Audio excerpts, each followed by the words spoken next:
Hello everyone, আসসালামু আলাইকুম। সবার কি খবর? সবার কি অবস্থা? সবাই কেমন আছেন? আশা করি সবাই ভালো আছেন। Welcome to my brand new blog.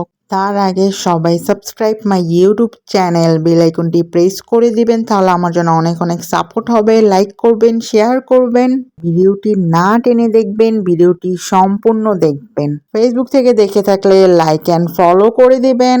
চলেন ব্লগটি শুরু করে। একদিন ফুড পান্ডা থেকে থাই স্যুপ অর্ডার করা হয়েছিল। স্যুপটা এত মজাদার ছিল, সো ডিলিশিয়াস। আপনারা দেখতেই পাচ্ছেন চিকেনের পরিমাণ, তারপরে মাশরুম, চিংড়ি মাছও ভালো অ্যামাউন্টে দেওয়া ছিল। থাই স্যুপের টেস্টটা অনেক মজাদার ছিল, এক কথায় বলবো অমৃত। যেহেতু শীত পড়েছে, গরম গরম থাই স্যুপ খেতে আলাদা একটা মজা, তাই না? আরেকদিন ফুড পান্ডা থেকে চিকেন চাউমিন অর্ডার করা হয়েছে। এত সুস্বাদু ছিল, টেস্টে বলেন, চিকেনের পরিমাণ বলেন, ভেজিটেবলের পরিমাণ বলেন, নুডলসের কোয়ালিটি বলেন, সবগুলাই অনেক দারুণ ছিল।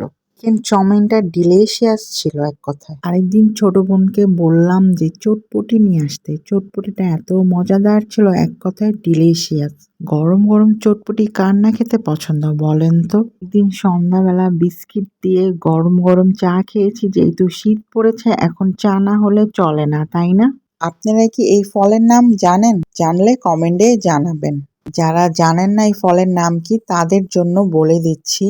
ফলটির নাম হলো পার্সিমন। এটি একটি জাপানের ফল। জাপানে আরেকটি নামে ডাকে, সেটা কমেন্টে জানান কি নামে ডাকে। টেস্টের কথা বলবো, ওকে ওকে, আমার কাছে আহামরি ভালো লাগে নাই।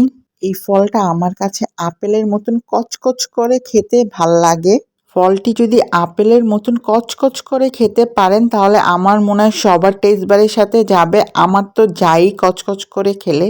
অনেকে আবার এটা একটু নরম নরম খেতে পছন্দ করেন। আমার কাছে এই নরম নরম জেলি টাইপের ভাল লাগে না, সত্যি কথা যেটা। অনেকে এটা অনেক পাকাভাবে খেতে পছন্দ করে। ঠিক আছে, তাদের ব্যাপার। ফলটা আপেলের মতন কচকচা, আমার কাছে খেতে ভাল লাগে। আপনাদের কাছে কোন খাবারটা বেশি পছন্দ হয়েছে, এখান থেকে কমেন্টে জানাবেন। Thanks for watching.